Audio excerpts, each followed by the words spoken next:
Okay, so we're going to talk through some tuning techniques that can be used inside of Pro Tools. And if we just take a look at the session, I'm in a session called California Skies.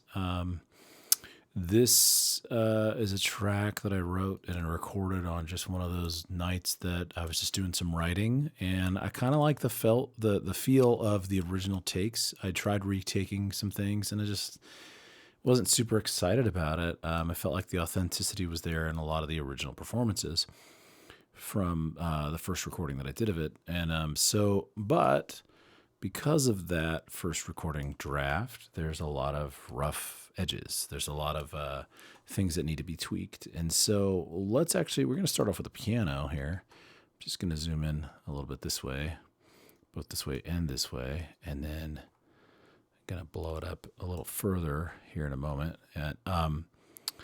But what we're going to be using today is we're going to be using Melodyne, and anybody that has a copy of Pro Tools, essentially, I should say, if they have the current version of Pro Tools,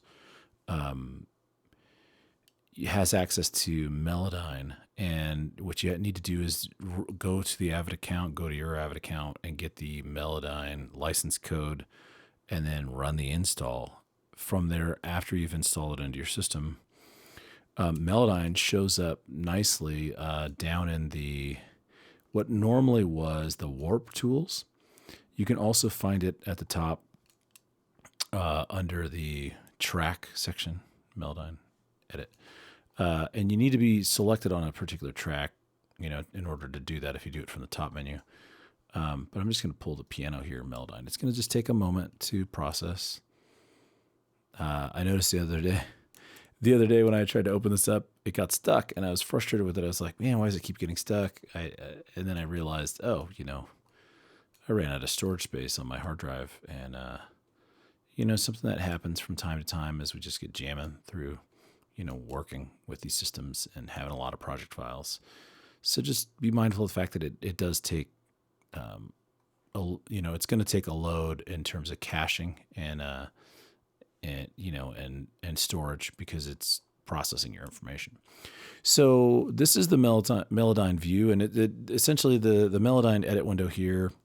I'm in Assistant. I'm in the Assistant edition, Melodyne Assistant. Most people if you're getting it from Pro Tools, you're getting Melodyne Essential. But I'm only going to be showing you parameters that exist within both. Okay, so this will be accessible to you if you're using it in Essential mode.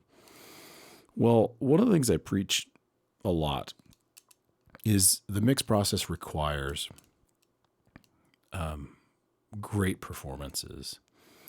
And of course, the better the performers are, the better the performances will be, and therefore the easier the mix will be. And of course, the more pristine the mix will turn out, because, a performer really focuses on the three elements that are most important to the mix, and that's timing, tuning, and tone. And anybody that's either a musician or instrumentalist or a vocalist should be heavily invested in essentially making that the best version of it, what they can bring to the table. With that being said, we're focusing on the tuning element now. And what we'll have to do is, I'm just going to widen this just a little bit more so you can see it. We have to kind of lay this in a little broader. Of course, it might not let me do much. I guess that's as far as it'll go. And we have to just make this a little bit cleaner. Let's listen to the original take and just take a look, and then we'll start using some tools.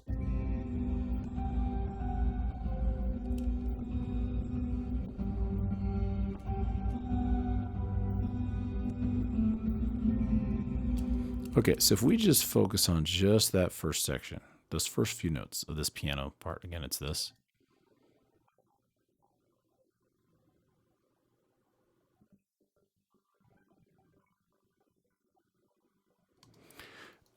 Well, pretty clearly this is an upright piano. It's not tuned perfectly, so there's tuning issues. The first thing, we're striking our chords. Now, Melodyne, on the high end of their editions, is able to actually tune each note of the chord.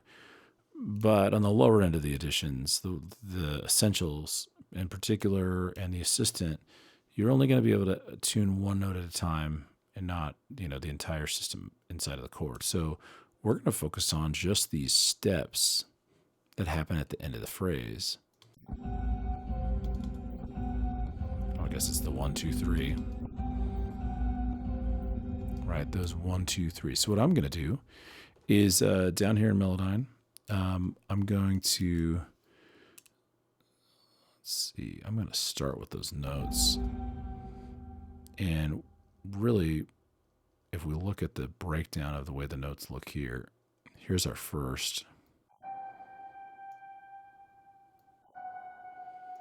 And there's our second. If we highlight those, what we get to do is it's designed essentially so that it will auto-tune this for us with some specific parameters in mind, but we can actually tell it to do a few things.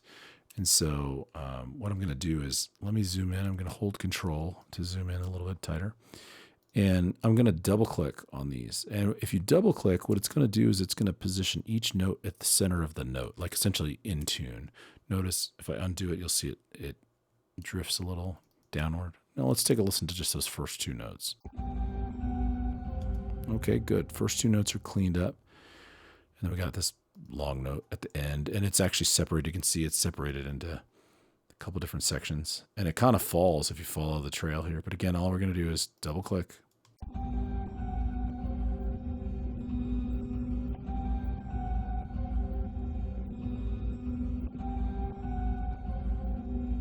Now, there's what's matched in tune, and then there's what's in tune relative to what's going on in the song. And so we have to be mindful of where everybody else is positioned around this. So we can actually, I can kind of hear this one's a little, the first note of that segment is a little off. The end definitely trails, but we need to do something about this particular note. So what I'm going to do is I'm just going to slide this a little higher or lower to be able to get to where we need to. So what we can do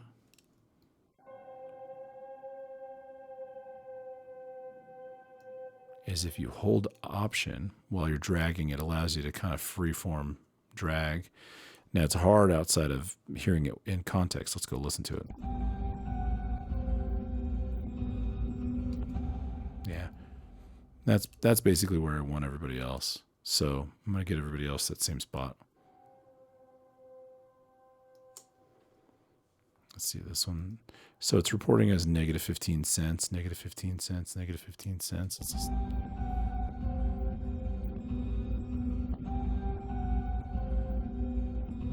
And I actually don't mind it drifting down. I might actually start it just a little higher and let it drift downward a little bit more.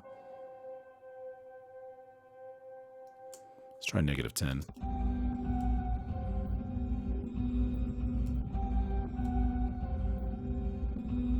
Good. Okay. And that's it. So I'm going to keep moving on down the lane, doing the same stuff.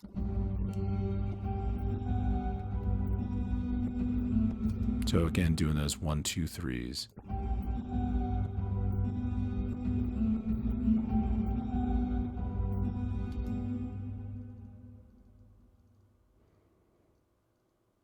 Sorry, I'm scrolling up and down to try to find which part.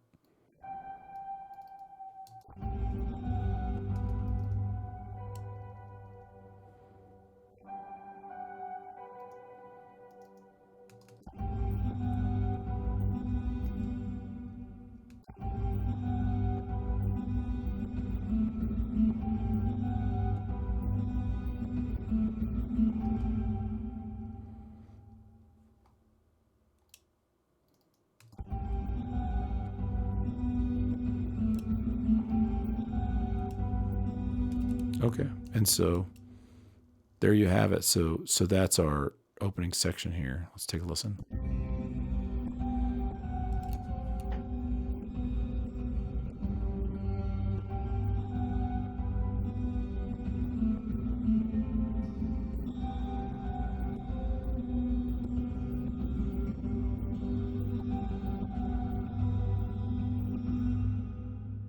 And again, going back to this, we got a few of those 1, 2, 3s.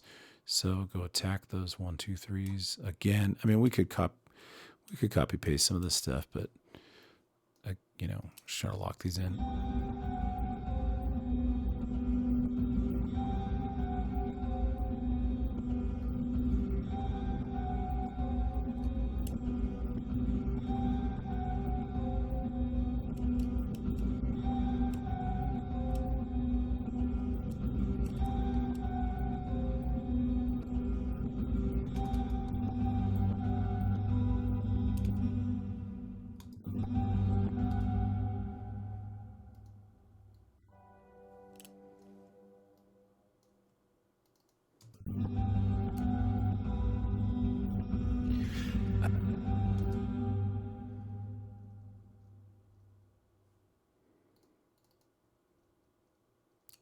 So I'm just doing the same thing, just repeating those steps, just going through, double clicking those.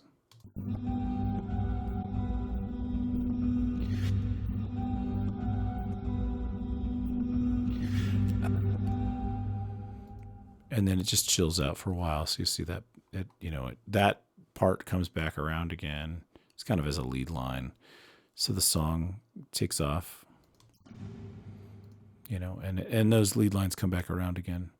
So I'm going to save that real quick. Let's go take a look at what's going on with the vocal, and we're going to basically do some of that same work. Now, if we are ever at a point where we're like, yes, we want to keep that with the Melodyne, and we don't want to waste any DSP processing, if we turn this off by selecting none right here, what it's going to ask is if we want to, it's right here in this little thing here, it'll ask us if we want to print it or essentially commit. It'll print that tuning directly to track. There's obviously some downsides to that because once it's printed, you can't easily reverse it. So you always could, you could go over the track and, make a new version of the track or duplicate that track. We could just call this piano 11 Melodyne and then go through and disengage by selecting none. Then it's going to say, this can't be maintained if you disable it. We either revert to the original, cancel us taking that off, or just go ahead and commit it. And if we commit it, it's going to print it. Just take a moment. It's just going to print and write the new information.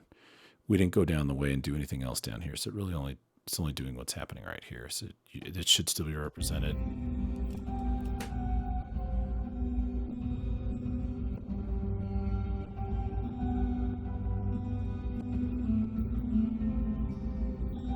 Okay, cool. Now let's go take a look at this vocal. And we could do the same thing that we did, with this, where we just go to the menu, the playlist menu, and just say, let's go ahead and duplicate this, and we'll title this Melodyne. Great. So that track's already set up and ready to go. And let's go ahead and activate Melodyne on it. So again, we're going to go right here, scroll down, activate Melodyne. I mean, these are fairly simple steps. At this point, we're not doing a ton of crazy stuff. Let's look at the first few lines here. Eyes like the oceans underneath. Okay, let's take one more listen. A little bit of vibrato going on over here. Eyes. So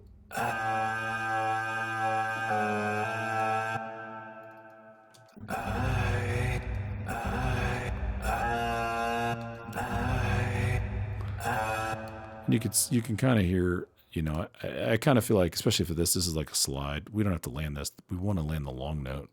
So I'm going to double click the long note, but actually the long note looks like it's pretty in. Eyes, a little bit of drift right here. Eyes, like the oceans. Now we could select all of these and just double click them, but it usually doesn't yield great results. It's kind of nice to just be meticulous and go through line by line, because you'll hear some of these transitions that are kind of nice to not necessarily have on a distinct note. Let's listen. Eyes like the oceans. And then you can hear the vibrato kind of taking off over here as it comes up there.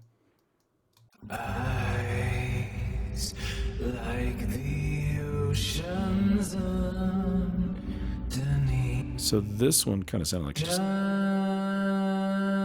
took off a little too high, so we're going to lower it about 15 cents. Eyes like the oceans underneath. Yeah, maybe a little too much.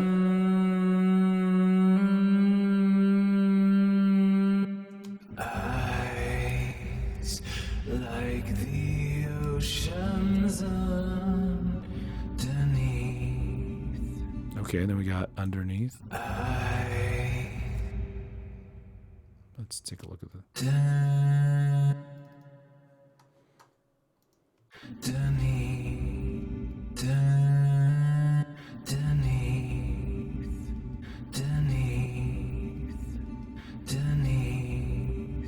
Now it's feeling a little too auto-tuney and a little too clean there, so I'm probably gonna let it drift a little flat.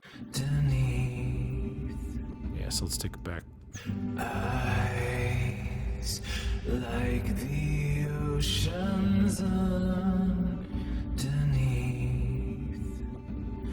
moving so fast I cannot breathe. So let's work out that spot real quick.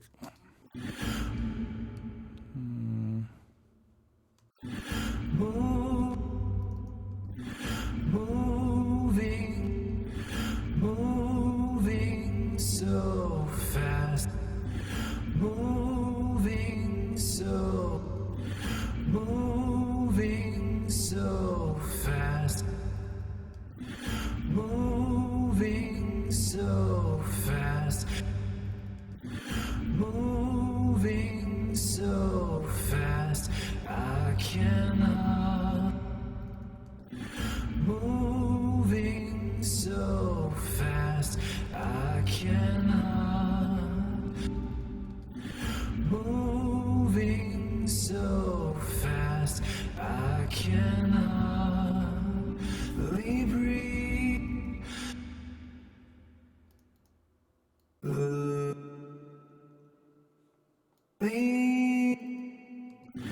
Moving so fast, I cannot breathe. Okay, so it's hard to tell in this one, but I think this one.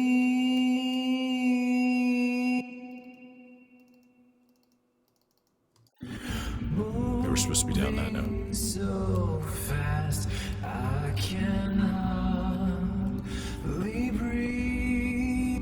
Oof.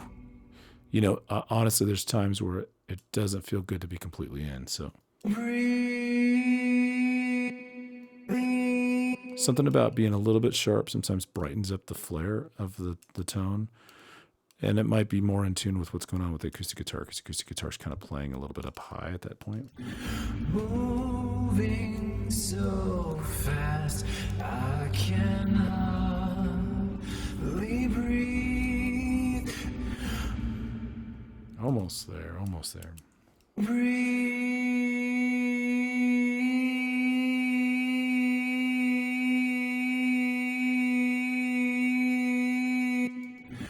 Moving so fast, I cannot breathe.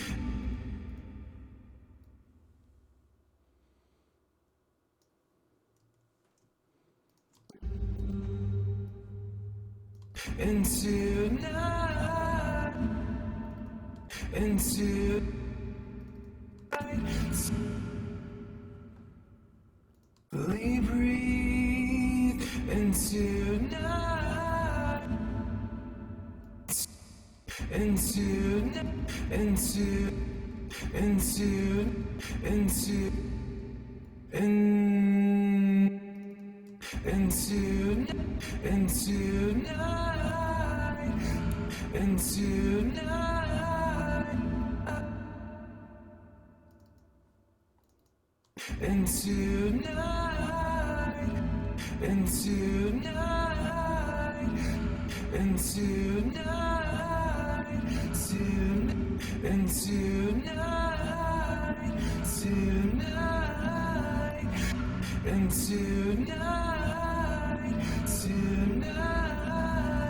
you're mine, and tonight, you're mine, and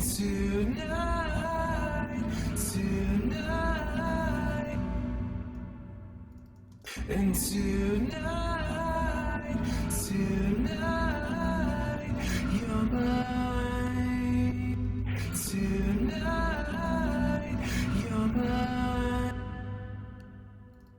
tonight, you're mine, tonight, you're mine, tonight.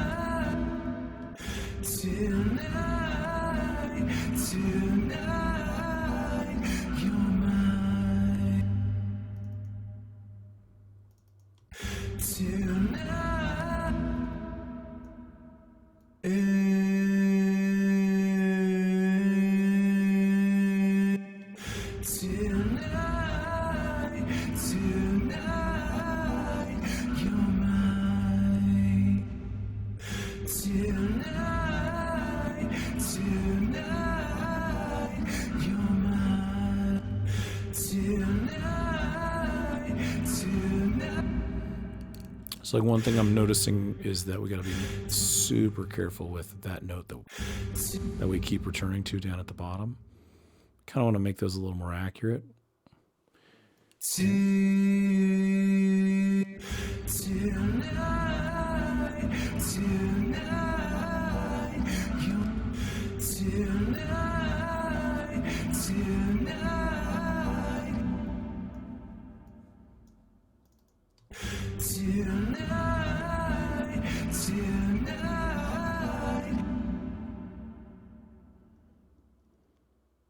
So a couple things that are a little bit different. It's like a little bit of things. This is when you get into the details of things like this with the vocal. You're seeing like differences in the melody. One of the things we can do when we're setting these up is we might actually need to, if we right click, we might need to actually use a separation tool here with the note. Notice over on here when we do that, we get 1, 2, 3, but on this one, on each of the first ones, we really only get 2. If we go in and chop for a third, we might be able to get it to come around. If we, and we can see it. You can see the actual dipping that's taking place here. Sorry, hold on. There we go. That dip right there.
You know, sometimes even I'm noticing like a little bit of a issue here, right at the front end of this.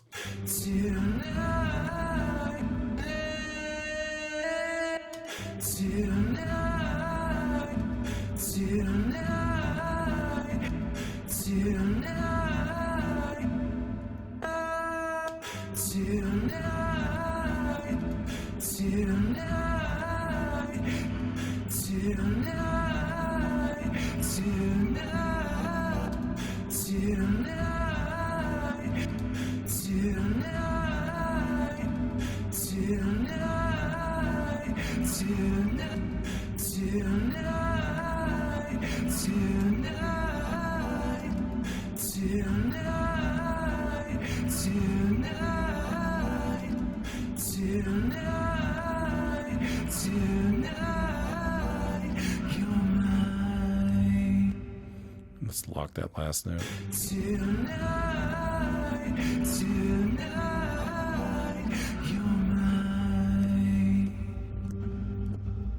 Now, once we get to a spot where we're really just, I mean, honestly, like if I'm spending that much time trying to hit that note with the auto tune, that might just simply become a copy paste situation, where it's like we're trying to get this thing to lock in tune, but it's just not naturally happening. Let's go look at the notes, but here in the waveform.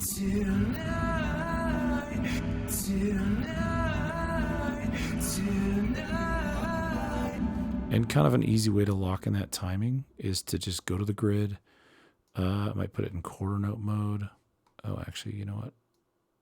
Oh, it looks like we'll just put it in 16th note mode. We'll slip over here to the grid mode, and we'll watch where this exchange is taking place for that note.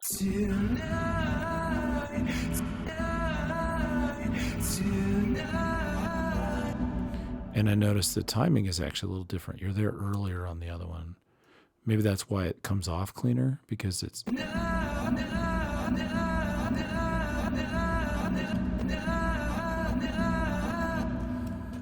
But it works. So let me go over here to kind of see what we can get done with it.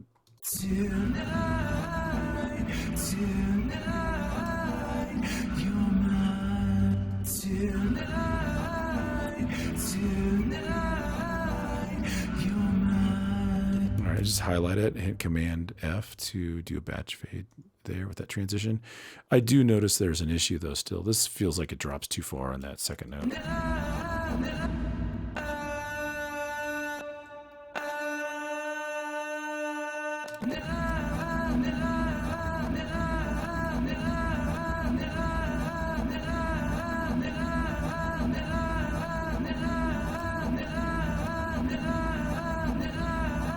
Good news is if we want these to sound just a little bit different one from another, when we jump to the second one, which was the original one of this, we can just instead of copy pasting that, we can manually make this auto tune change. So it makes it feel a little bit more authentic. Again, I'm holding Option and dragging, sharpening that to lifting it up to drag it there. I'm just moving the timing just a little bit to the left. Let's take a listen to that last few.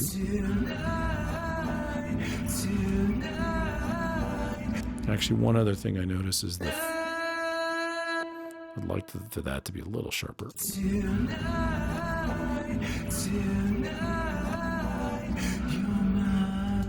And maybe even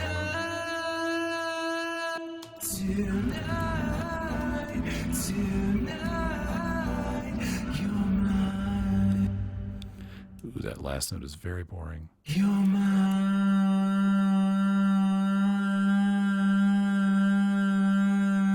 Let's try +5. You're mine. You're mine. You're mine.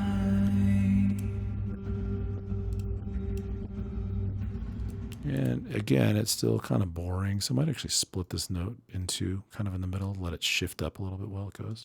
You're mine. So it's almost sounding like "you're mine," but like a little bit of ha in it. You're mine. A little bit of flicker.